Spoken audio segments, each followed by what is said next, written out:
Holy shit, we're live. It is Stick to Hockey Live, episode, I think it's 74. I got to change that. But anyway, I'm a little rusty. It's Jason Martinez, and there he is coming to you from the Great White North. It is Anthony DeMarco. What's going on, Ant? Long time no speak.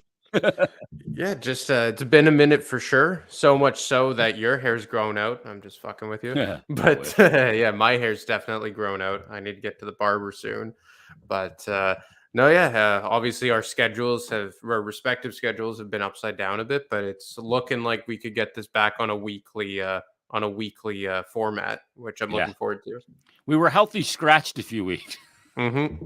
Boy, that's like benching or healthy scratch is like the term of the season in the NHL. You know, Flyers have had their share, obviously with Frost and other guys being benched in game.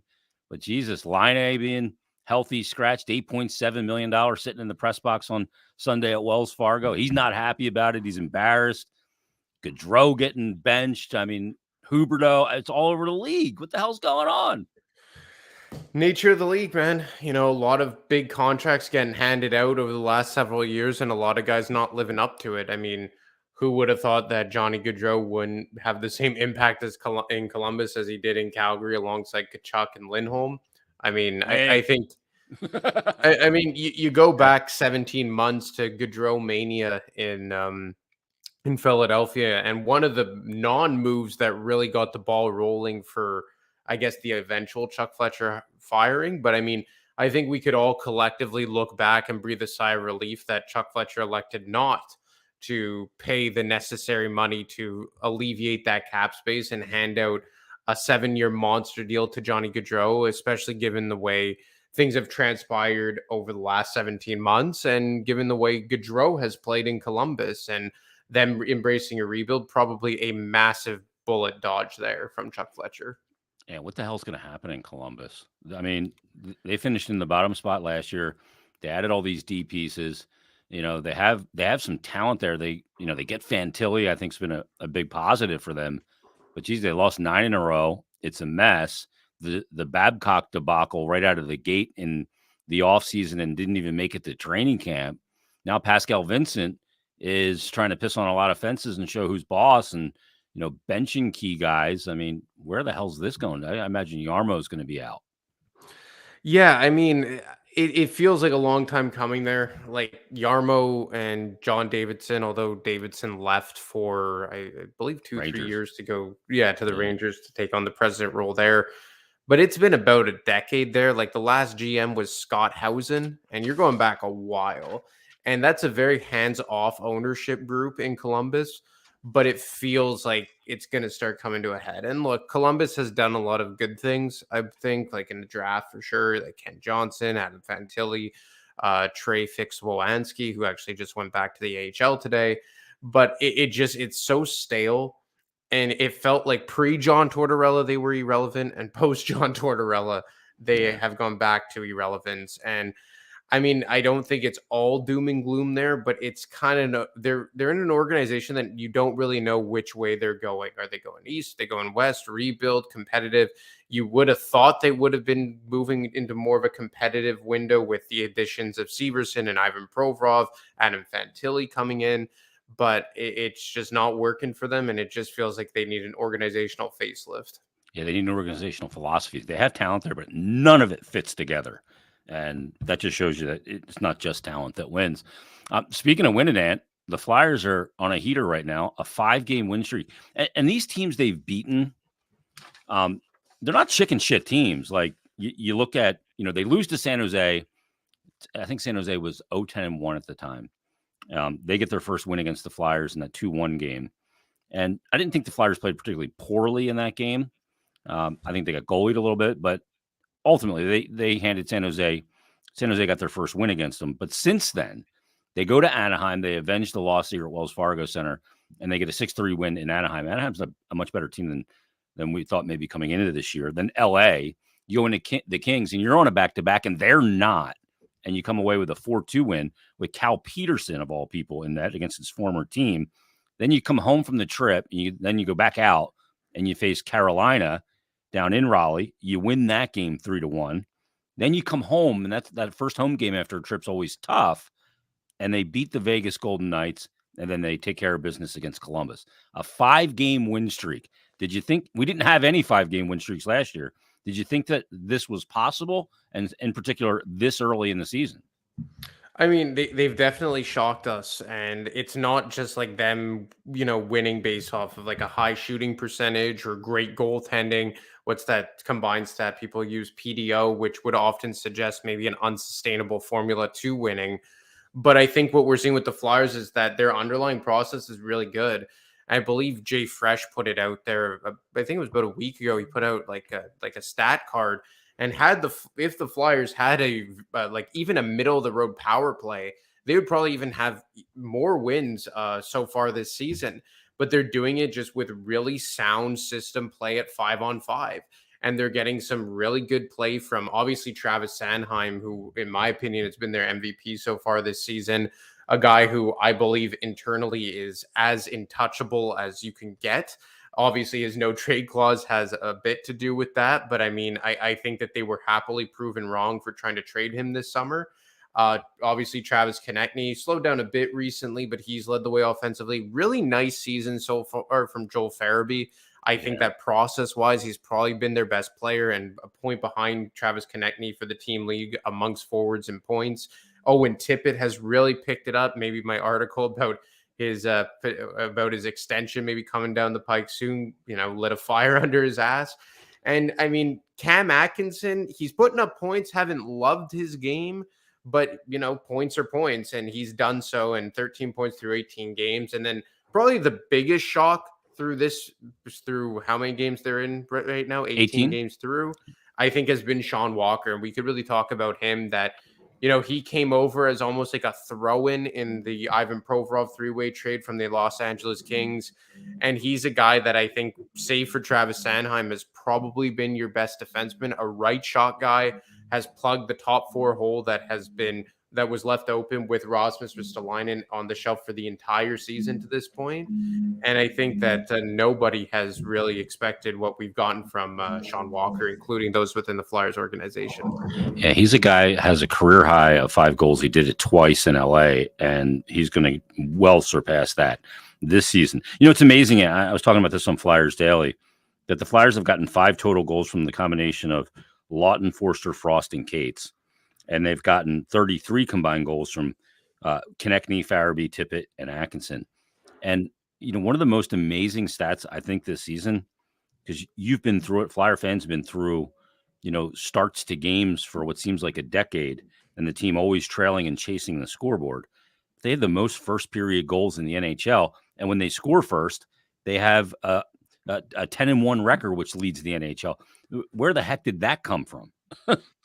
It kind of goes to show that a lot of the problems that we've seen with the Philadelphia Flyers, maybe going back to, I was going to say post-pandemic, but there were a lot of problems that were going on before the pandemic as well, before Alain Vigneault temporarily righted them, before the pandemic shut down in 2019-20. But it was almost like a mindset thing that you would see the Flyers play games where they would just get blown out of the building and absolutely dummied and not be able to just play a sound defensive game or just a sound all-around game. But even though you had really good players and really good talent. And the way that I've seen it now is that even though on paper, maybe you don't have as much talent as past years, you have a bunch of guys who are buying in and a bunch of guys who are all pulling in the same direction.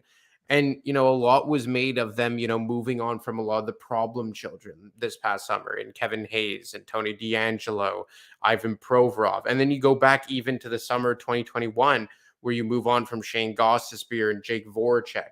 I'm not going to dub Claude Giroux as a problem child, but he was obviously a big voice in that locker room, the captain for almost a decade. And it's the first season, and we saw the transition going on last year, but this is like the first year where it feels like that Giroux era Band-Aid has been completely ripped off. Yeah. Because you kind of had the holdover of like Kevin Hayes, who was like a bridge to that era. And Ivan Provorov was kind of a bridge to that era as well. But now you move on from those two guys who both wore letters in the past for this team and had them subsequently removed last year. And it just feels like a completely new era. Like for me, like I look at a guy like Travis Sanheim and I'll eat my crow on it. I never thought that he had this type of game in him. I Me was neither. always on the fence of beating that Ivan Provorov was the better defenseman and that Ivan Provorov suffered from not having a legit top pair, but I was wrong. Travis Sanheim has not only exceeded better in Ivan Provorov's role, but he's playing on his off wing or his offside rather.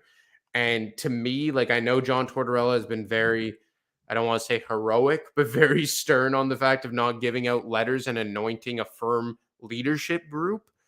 But I mean, to me, I think Travis Sanheim should have a letter because he's someone that I heard as early today wants to be in Philadelphia Yep. and is someone that really takes pride in the opportunity that he's been given and not just given, taken this year. Because I Yeah. don't think it was a slam dunk that he was going to be your number one top pairing defenseman, but he's taken it. He's on a long term contract that, hey, if he's playing at this level or even 90% of this level, $6.25 million is going to be a very good bargain for him. Yeah. And I mean, I'm looking at Travis Sanheim as a guy who probably should be wearing a letter sometime soon and someone who was probably buried in past years behind Provorov, behind D'Angelo last year, but has really blown the doors off this year. You know, the thing about him, like I talked to Torts this morning for Hockey and Hounds, taped an interview, and there was a play. I think it was in the Columbus game in the first period. He's on that right side and he gets the puck just at the top of the circle in the D zone and decides he wants to rush it. And there are guys literally hanging off him and just running into him. I said it was like watching the old Sports Center highlights of Chris Berman talking about Marshawn Lynch going beast mode or Jerome Bettis. Poof, poof, and he just keeps on trucking. The way he attacks plays now physically, I'm not saying he's running guys through the boards and a big hitter, but the way he's willing to just plow ahead and be aggressive and decisive, I did not think this level of play was there either. I really didn't. He put on 20 pounds and he carries it, and you can tell it. Like the guy's body language is so much more aggressive and confident. Yeah, and it was, and even for me, like I'll eat my crow, but on a certain level, like I based off my opinion off of Sanheim of how he played in the playoffs in 2020 when he was pushed around against the New York Islanders Yeah. and he hadn't filled into that big frame yet. Like he's a really big guy, but he just hadn't filled up with muscle. But now like I was talking to someone with the Flyers a few weeks ago, and I said that the way that he's playing now physically and the way he skates reminds me of a Braden Coburn. And Braden Coburn was a big dude. And Yeah, he like he was. was not to be trifled with down low. And now that you're seeing Sanheim, use his size, it's a very Coburn-esque type of style. But what this one person said to me is just like he's Coburn, but much better with the puck. And that's what's separating Sanheim from being Braden Coburn, who in my mind was a 3-4, and Sanheim, who this year is playing like a 1-2, because Sanheim's always had that puck IQ. He's always been able to move the puck up ice, good decision making. His problem was when he would get caught down low and he would kind of get pushed around a lot of the time. But now that he's, bulked up a bit, he's added that element to his game. You still have the skating, you still have the IQ, you still have the puck abilities, and you're seeing him really blossom here, all on the right side, which coincidentally enough, Braden Coburn excelled on the right side as well, years alongside Kimmo Timonen. And so Yeah. that's what we're seeing right now, in my opinion. And look, we see late bloom defensemen all the time in the NHL. And Sanheim drafted in 2014, coming up on 27 years old shortly. And, maybe I'm not sitting here saying he's going to win a Norris, although, I mean, he's probably top 10 in voting right now if we're talking today. Yeah. But I mean, if he could be a stable right side defenseman for this top pair for years to come, it's going to make their outlook on the back end a hell of a lot easier as they try and find out what they have with Andre York and probably eventually an Oliver Bonk. Yeah, and as you mentioned before, the cost certainty with him for a long period of time. Did you see the quote he had when he was asked about Sean Walker that Sanheim hadn't? I No, think it I was a didn't. I Charlie didn't see O'Connor that story. actually. He said, ask about Sean Walker. He said, I wouldn't say that he goes overboard. I think it's more he knows he could do better from when he was in LA. I think it's a good thing. He said, it's good when guys recognize their mistakes. I've seen it the other way where guys don't ever recognize their mistakes. And then they think they played a perfect game. I think he does a great job recognizing that. And like Tort said, he's very passionate and competitive. That's about Walker. But pretty interesting who he's talking about there, about guys recognizing their mistakes and thinking they played a perfect game. I think it's pretty obvious. Yeah, 100%. And Yeah, it's look, Ivan I Provorov. think like I actually did a story on Sanheim a few weeks back, and I think we all know who he's alluding to there, probably Ivan Provorov. And Hmm. look, I've been a staunch defender of Ivan Provorov for a long time. I have his jersey hanging right there. Right there, I have an Ivan Provorov jersey. But I mean, the proof is in the pudding here, and I'll eat my words. Like Ivan Provorov was a failure, all in all, as a top pairing defenseman here when the dust settled. And I thought a lot of that was attributed to the partner. And I do think that is true, but I think that what you're seeing with Sanheim is the what's going on between the ears and the accountability, and how Sanheim was almost traded away and would have been traded away had it not been for Torrey Krug not waiving his no trade clause, and took that and used it as like fuel to better Yeah, his game. And he acknowledged that, you know what, I'm a good skater. I have good puck abilities. I'm a good second pair defenseman. But if I want to take the next step here, I'm gonna have to be able to change the way that I play in my own end and down low. And when I spoke to him for my story, like he really kind of took it personally that maybe that contract, and this was just the sense I got, yeah. that contract was hanging over him like it was a bad contract. Because you see Mackenzie Weegar get that contract, and that was pretty much the bar setter for That was market Sanheim. value. Yeah, It was the market value. And even if Sanheim would have just stayed what he was as just a solid second pair defenseman, $6.25 million over the yeah. next 8 years is a fair contract. And I think that it kind of upset him that not only did they try and trade him, but a lot of people, myself included, were saying, like, man, now you're shackled to this guy for 8 years, a second pair defenseman. And he's gone out, he went in the gym, he declined his invite to the Worlds, and he really focused on the training, tried to replicate the training of the Flyers at Performance Center at his home gym. Yeah. And he put in the work, and now you're seeing it. And he's just a completely different defenseman, both stylistically, I find at times, in his own end And specifically, right here. and upstairs. And I Yep. think that's why, like, and I don't mean to beat this horse again. And obviously, I'm not in the room. I don't know how the dynamic is, but if there's the next guy to wear a letter like Ivan Provorov had on his jersey, I think it should go to Travis Sanheim. Yeah, the thing is, too, I remember when that deal didn't happen, and I said at the time, either here or on Flyers Daily, sometimes the best trades are the ones you don't make.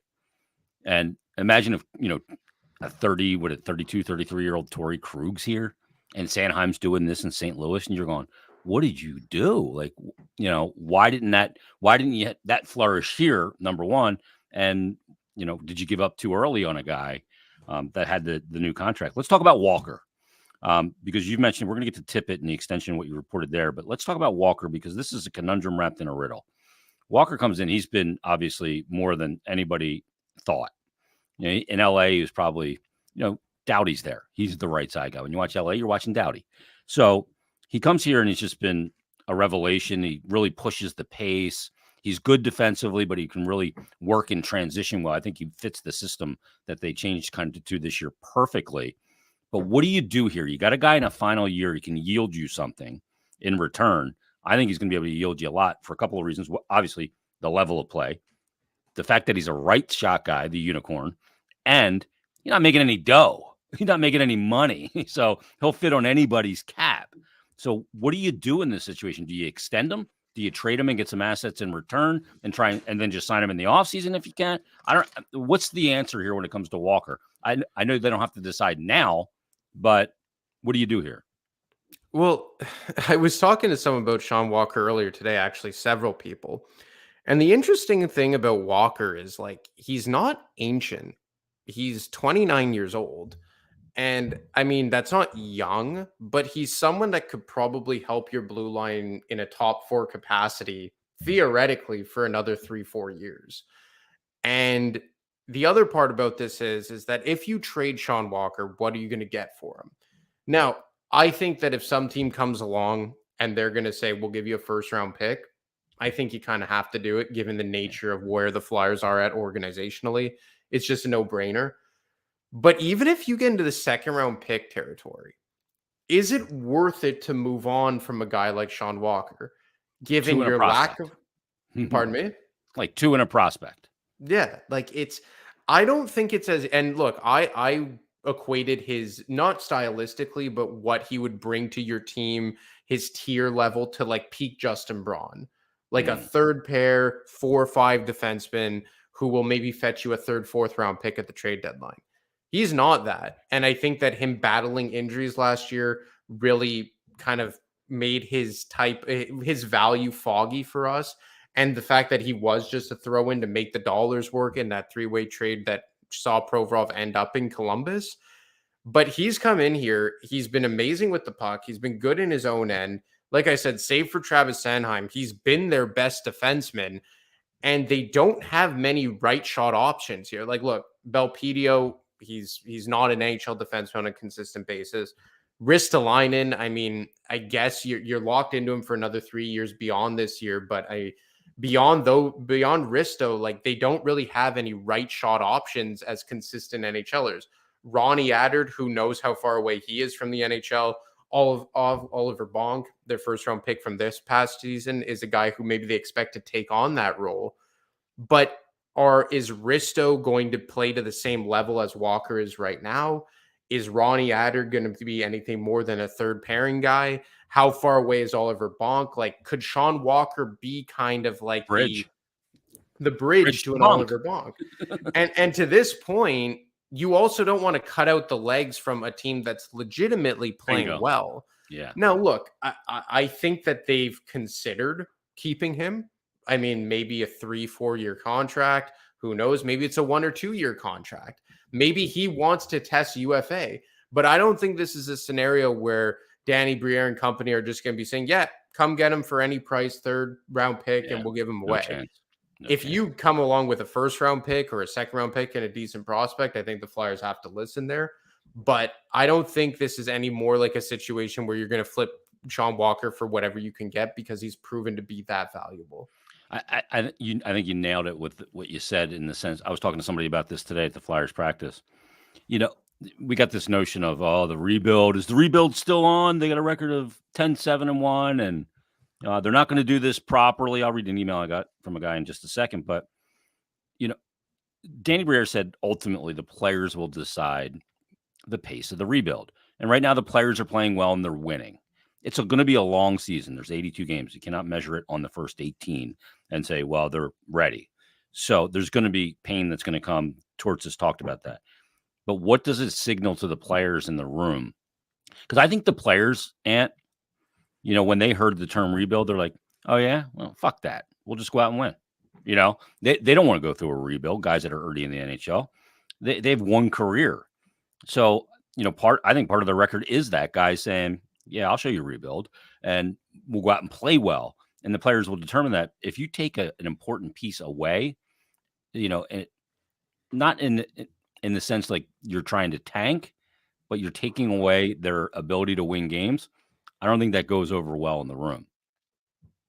And the thing is that yes, we've only now for 6 months heard the term rebuild openly from them. Yeah.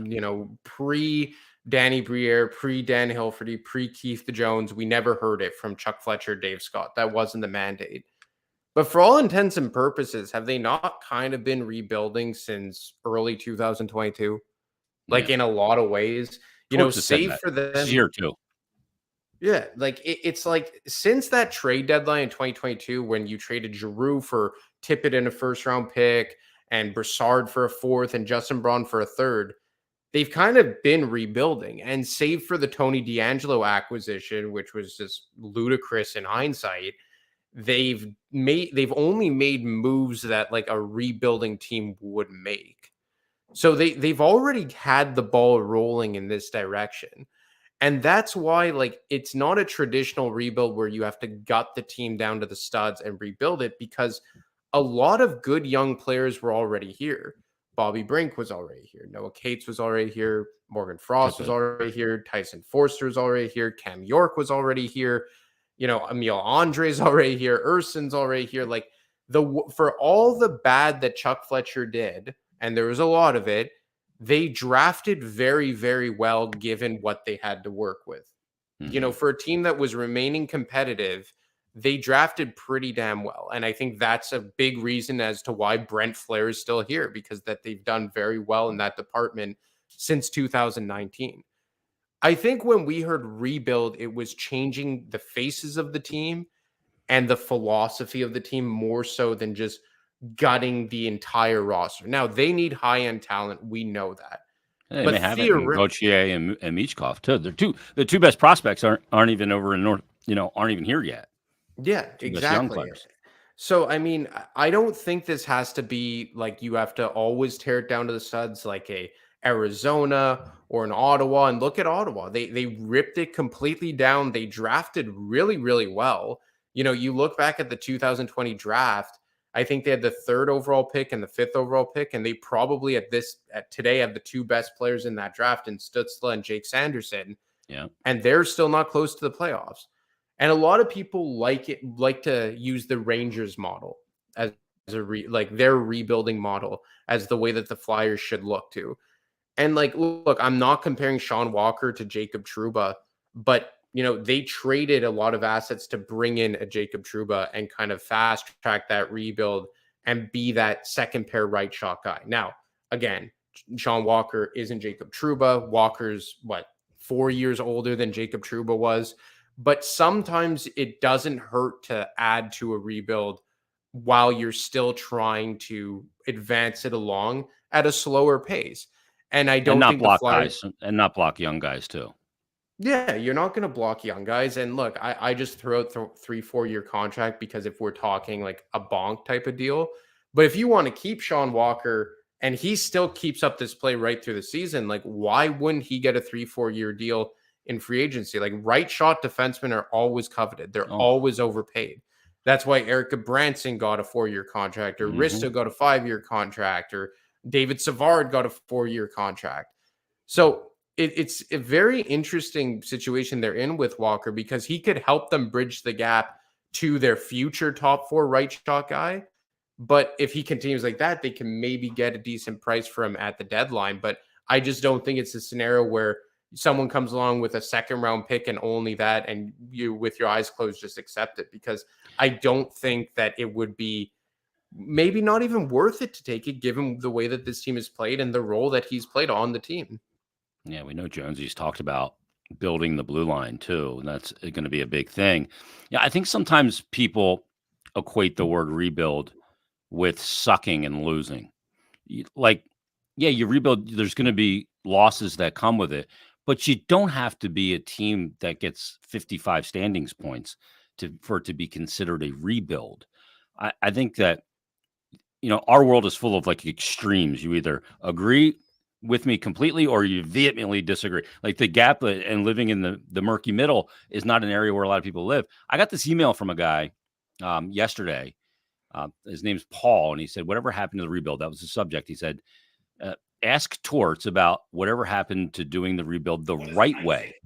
Oops, he said, sorry. sitting Morgan Frost for almost half the games so far isn't doing it the right way. It becomes personal for Torts.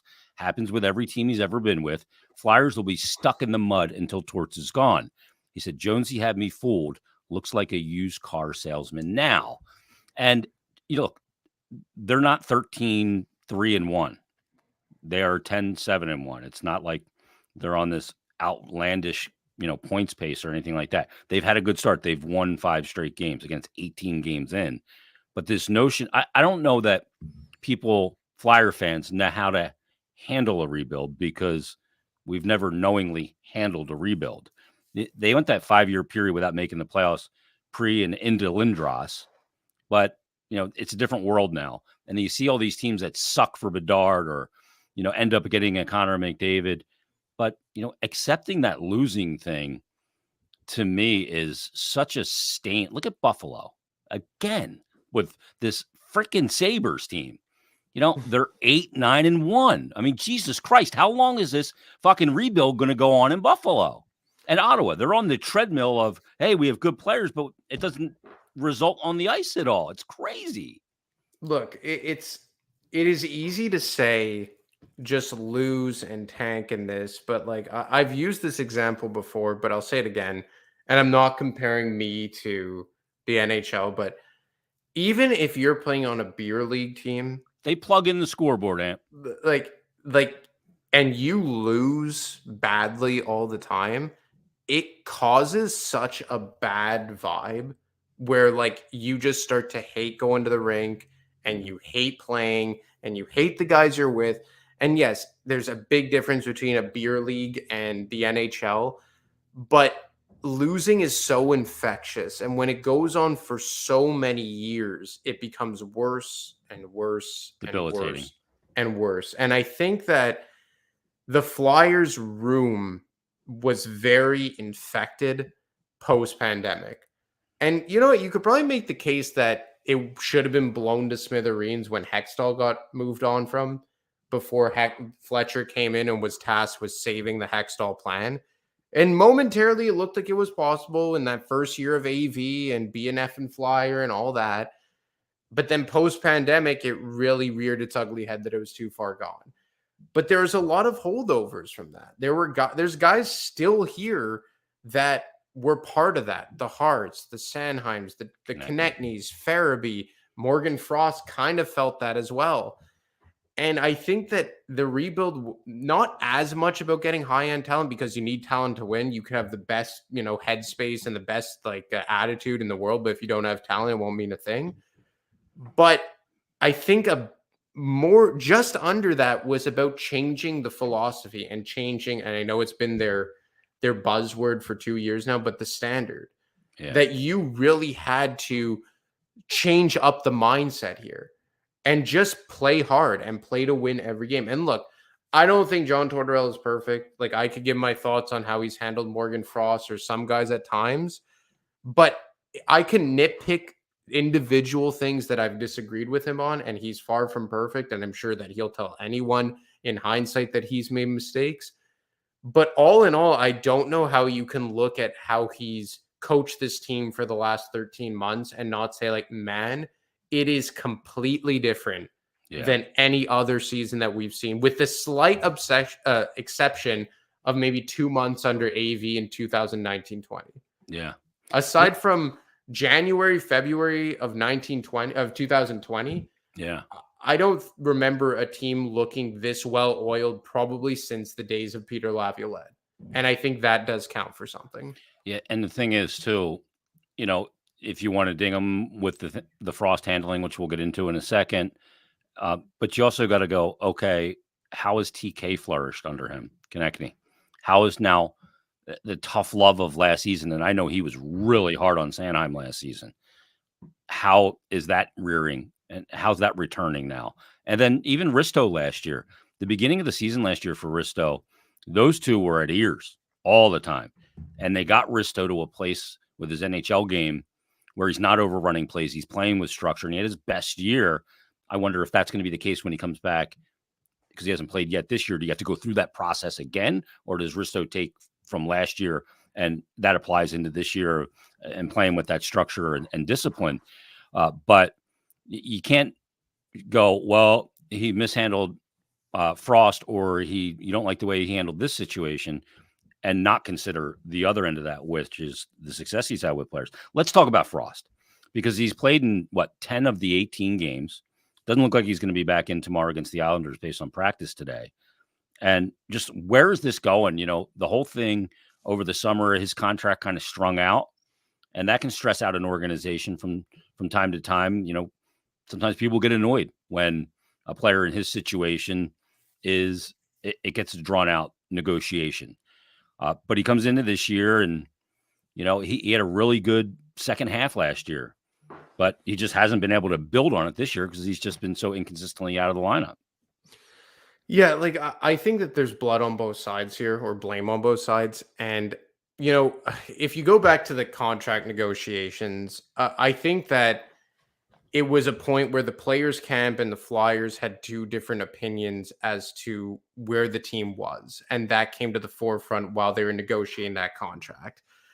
I do think that it's fair to say that Morgan Frost has taken this all in stride, and he's been a very good sport about it, and he's had a very good attitude. But I do think that maybe the player's agent has not helped the situation. I had heard that it was the player who eventually forced them to get a deal done before training camp because he didn't want to miss it. Look, I think that the Flyers have explored the market for Frost. I know at least two teams have kicked tires on him, but he's not a player that the Flyers are just going to give away for nothing. They don't need to. They have no reason to give him away for nothing, and they still are rebuilding. And he still is a guy that down the middle of the ice provides something that they don't otherwise have. Ryan Paling, Sean Couturier, Scott Lawton, Noah Cates, none of those guys give the offensive creativity and upside that Morgan Frost does. So why would the Flyers just throw him away and potentially have them, with their foot in their mouth if he starts putting up 50 points like he was last season? Now, do I think that John Tortorella has been a bit too hard on Morgan Frost? Yeah, I do. Because given the uniqueness of the player's skill set to the rest of the lineup, I don't see why you wouldn't just ride with him as a top six center for the first 40 games or so. And then if he's really falling on his face, you take him out of the lineup. Just because I think we've seen in the past that he provides something that no one else does. At the same time, he's 4 points through 10 games. You're on pace for less than 40 points this year. I could kind of, if you prorate it over an 82 game stretch, I mean, I get that they're looking for more. I get that the underlying process only counts for so much for a player like Frost, and eventually you have to translate that into tangible points and tangible offense. So I get that as well, and I do, and I heard it again this morning that consistency is the big thing with Frost. That shift to shift or game to game, he could look like a different player in terms of his impact on the ice. But I also do understand that I don't understand why he's a guy that's so quick to be pulled out of the lineup when he makes a mistake. But we've seen it with other players too. Like look, Bobby Brink was, the flavor of the week a few weeks ago when he scored his first two goals in the NHL, and then in short order he was taken out of the lineup. But then he comes back in and he scores a goal. Maybe they're looking for that response from Morgan Frost. And to your point, you saw tough love on Travis Sanheim last year, and look at how he responded. Tough love on Travis Konechny, and look at how he responded. Even Joel Farabee. I think Joel Farabee's had a very quiet bounce back season after a very disappointing inaugural season under John Tortorella. Noah Cates has been demoted to the fourth line, and obviously Cates' skill set makes more sense as a 4C as opposed to Morgan Frost. So I think they're looking for that kind of explosive response from Morgan.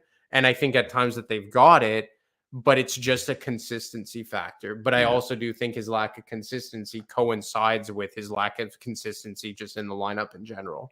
I think the other thing too is the human element of it.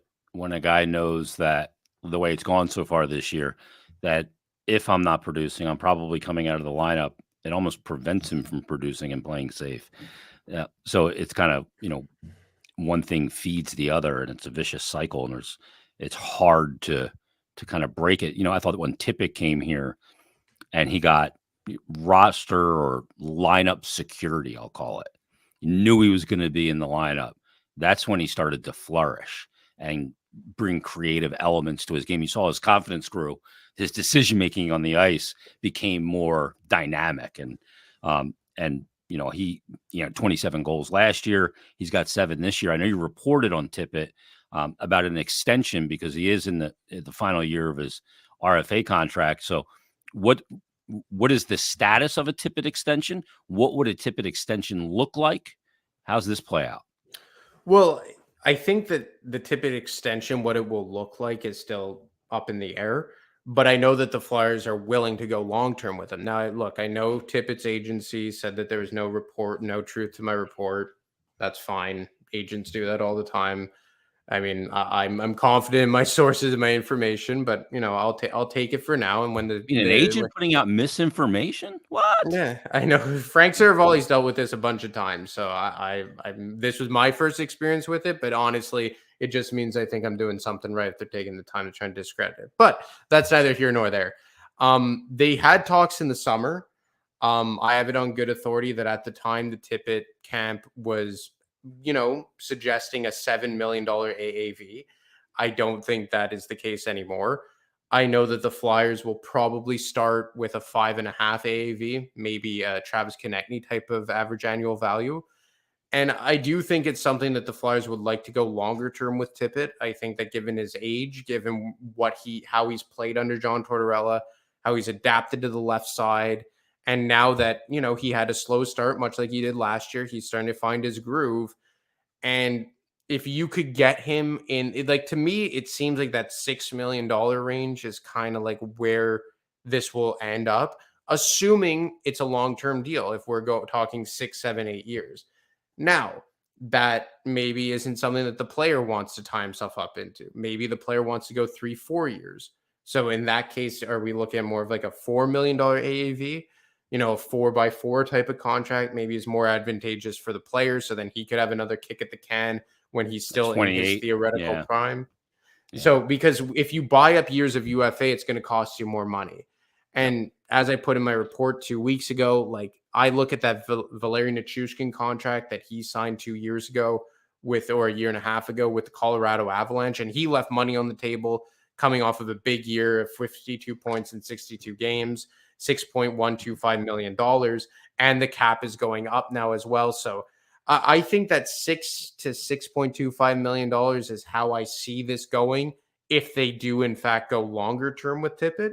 But if the player prefers to go shorter term, then it kind of means an entire different negotiation tactic, and you'd probably look at the $4 million range. But I know a lot of people are hesitant and trepidatious to go long term with a guy who probably projects to be a long-term second liner on this team, because the Flyers still haven't sorted out their top line. What's going to become a Gauthier? What's going to become a Michkov? Who's going to be a center? This, that, and the other thing. TK, his impending or his looming extension. What will happen there?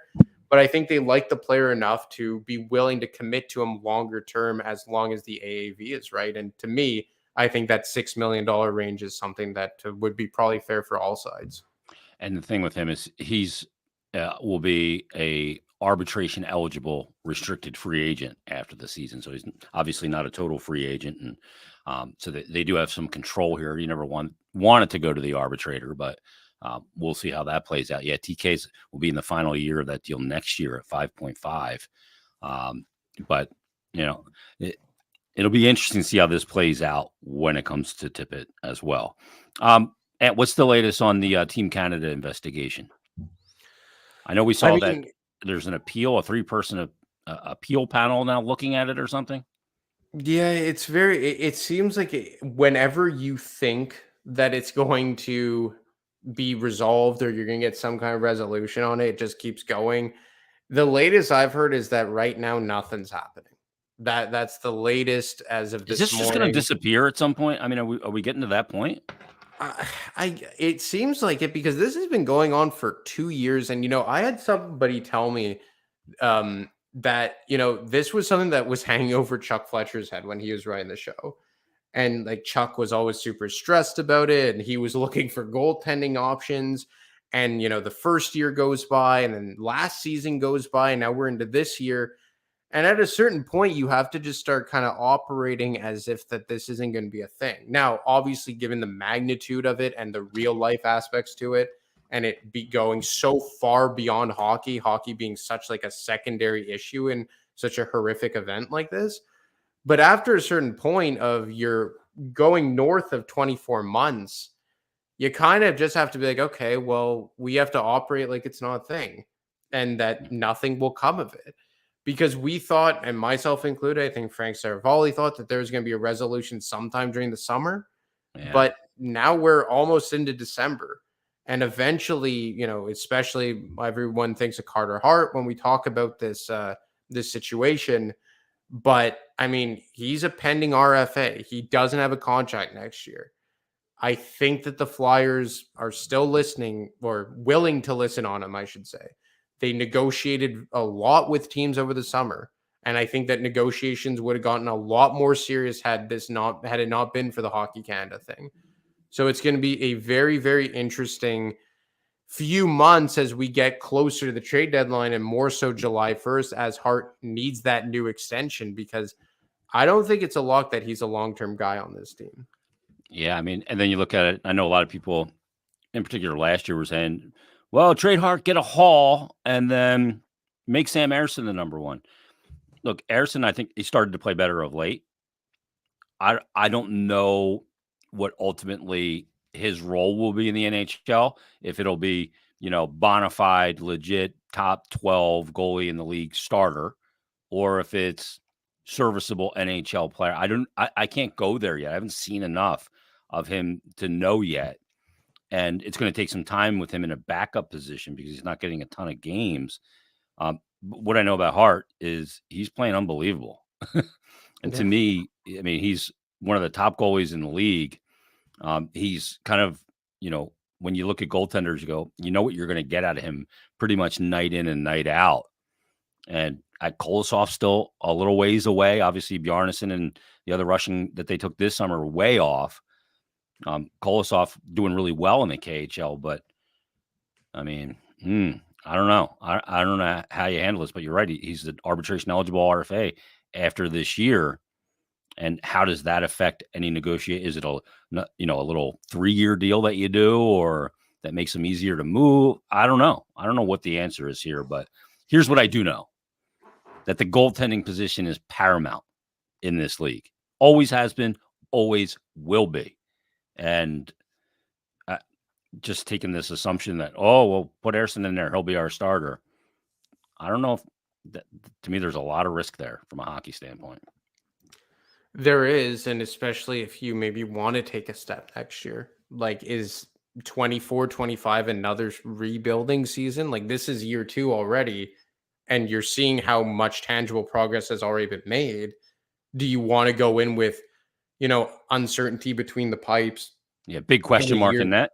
Yeah, question mark in net when maybe your goal is to at least sniff the playoffs, Like, who knows? Like, this year their goal there is no goal. It's just to develop their kids. And if they make the playoffs, great. And if not, no, who cares? But if your goal maybe next season is to make the playoffs and you have that uncertainty between the pipes, then what happens? Now, look, obviously everyone knows what's going on in Edmonton and the absolute train wreck that's going on up there. Holy. Like, Jack Campbell in the minors, I think he has an 819 save percentage with Bakersfield. 0-3. Yep. 0-3. Like, that's been a disaster. They lose again last night. They called on Hart in the summer. They checked in on Swayman in the summer. I heard today that they kicked tires on Spencer Knight. They keep circling back for Montreal. Like, will it be, Jake Allen? Is that like an option? That's just more patchwork in my opinion. Agreed. There is a tie between Hart and their new CEO of hockey operations, Jeff Jackson. Jeff Jackson is a former colleague of Carter Hart's agent. They have yet to reach out on Carter Hart. I don't know if it's completely because of Hockey Canada. And, their former CEO is the former head of Hockey Canada, Bob Nicholson. So maybe that's bad PR that Edmonton doesn't want to touch. But as things get desperate and more desperate in Edmonton, as they continue to try and find ways to keep Connor McDavid happy, with his agent becoming the CEO, his OHL coach becoming the head coach, do they make a desperate move? And Elliot Friedman on the Jeff Merrick show today said that they're weighing options internally, that they may have to make a trade that they know that they're losing in the long term just to try and right this ship. Yeah. And I know that the Flyers would entertain taking back a Jack Campbell. It's not ideal. I know that they don't like that contract. But, I mean, if he's got Tricycle attached to his hip. Edmonton's I'm not going like RNH to take on the Jack Campbell contract's got 5 years left. 3 years beyond this. 3 years beyond this one? Yeah. Ugh. So it's $5 million. Now, look, if you could get Jack Campbell from Toronto, then you could do loads of work than an Urson Jack Campbell pairing. But what's the price? Yeah. Like, and this is completely spitballing. This is not anything I've heard because they haven't even talked in months, the Flyers and the Oilers. There's been no discussion. So it's just complete spitballing. But like, if they come at you and they say, okay, well, it starts with 2 first-round picks and Dylan Holloway, and then we'll only tack onto that to bring in Hart and dump Jack Campbell. Can you? I don't know what the pain on Campbell. Do they ever? Maybe, but they're so up against the cap. Yeah, and they're going to have to hand Hart, I would imagine. That's the other part. $6 million. Yeah, I mean, to me, that's the other part. Like everybody assumes because of the importance of the goaltending position that you get a haul in return for it.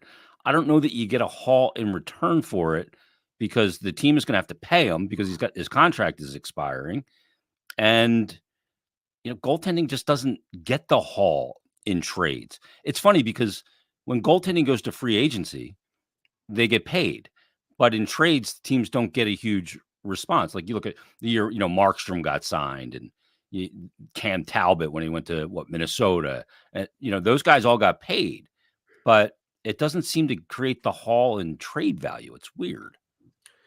I think that Edmonton is, and I do agree with you because I think that Ryan Miller trade from 2014 was something that scared off a lot of teams when St. Yeah. Louis went after him, and that was their big free trade deadline acquisition, and then they lost in the first round. And since then, we haven't really seen goalies go for much via trade. But Edmonton is in such a unique situation and such a desperate situation, and there's a lack of goaltenders who could solve it. Like they're a crap defensive team. This isn't just bad goaltending. If I'm Harder, I don't want to go home to play behind it. Yeah. So I mean, obviously Jeremy Swayman is the only option in my mind that could be a comparable addition to Hart because he's still young. He's played well. He has some upside. He could be a goaltending for the foreseeable future. I don't think Spencer Knight is there yet. I think obviously he's dealt with off ice issues and he hasn't played to the same level as Hart and Swayman. But I mean, are you going to not pay for Hart, pay out the nose for Hart while simultaneously dumping Jack Campbell and just go out and acquire Jake Allen? Is Jake Allen going to be the solution to Edmonton's problems? Yeah, that's like putting a Band-Aid on a shotgun wound with Jake Allen. And if this was a team that was otherwise even average defensively, I would say yeah, go get Jake Allen. He's a good enough goalie that he could play behind. He could be a outscore him. Yeah. Yeah, let's say Cam Talbot. Cam Talbot's having an amazing season in LA, but they're a super sound defensive team. Yep. He's a good system goalie. But I don't think going out and getting Jake Allen, while he may be an upgrade on a Skinner or Jack Campbell, is that going to move the needle? No. I think that you may just have to bite the bullet and pay out the nose for Carter Hart or Jeremy Swayman. But given where the Bruins are at organizationally, I don't see them being in a position to listen on Jeremy Swayman, and they can't take back Jack Campbell. Like I said, I think that they sniffed around on Spencer Knight, but I don't think that those conversations went anywhere. And my hypothesis as to why is because of Jack Campbell. You still have to move that money because you're going to have to commit that much money to the position. You just can't. Not when you're paying Connor McDavid 15% of your cap right now, and Draisaitl 10%. But the Flyers are in a position where the Oilers, it would come at a hefty cost, and maybe on paper it'd be an overpayment. But I do think that they could kill two birds with one stone because I don't think the Flyers ideally want to take on Jack Campbell, but they're able to take on Jack Campbell. And I think they would if the price was right. And they have a goalie that is a franchise goalie, in my opinion. Now, are the Oilers, who are now under the tutelage of Jeff Jackson, obviously Kenny Holland is still the general manager, but it's the Jeff Jackson show out there, and Holland is a lame duck GM without a contract beyond this year.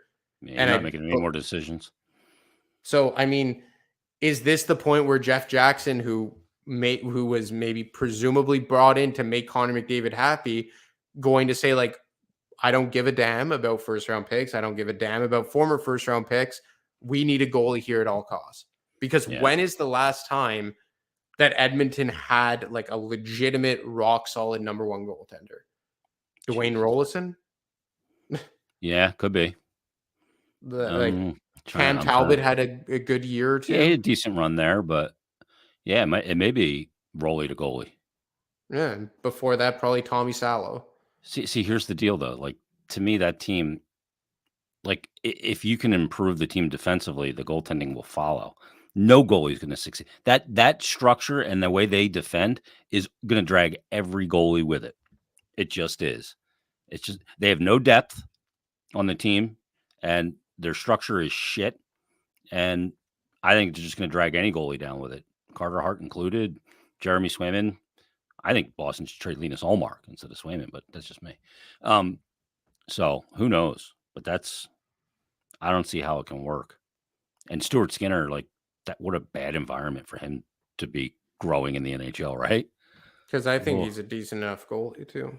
I do too. But like that again, that environment's just going to damage him. He's just going to get shelled there, and ultimately, all those times that the red light goes off, it will affect a goalie. Now he's 25. He's not like he's 21 or anything, but still, oof. I don't know. I don't And know what they do. theoretically, you would just want like a Jack Campbell, or not Jack Campbell, a Jake Allen, right? Like that would be a good partner for Stuart Skinner. But Yeah, if you had a defense given, like Vegas, yeah, exactly. But is it easier to just go out and pay through the nose for a goalie and just try and solve it that way, or try and replace 2, 3 guys on your back end? yeah, Like Darnell Nurse is being paid north of $9 million, but I think he's a $7.5 million defenseman. yeah, that's criminal. Like, I Criminal. mean, and I think just like Full no Darnell move. Nurse, yeah, full no move. You know, Evan Bouchard, who I really like as a player, has been putrid this year. Cody Ceci playing in a top four capacity. Like Philip Broberg hasn't lived up to his first round pedigree. Like it's messed up there. And then to your point, your offensive depth is non-existent. You bring in a Connor Brown who had a history with Connor McDavid in Erie, who I used to like as a player, but obviously has dealt with injuries here. And his contract is structured in a way on performance bonuses. So it may result in dead cap space next year if he hurts a certain level. Like it's a really shitty situation out there. And I just wonder how desperate they'll get.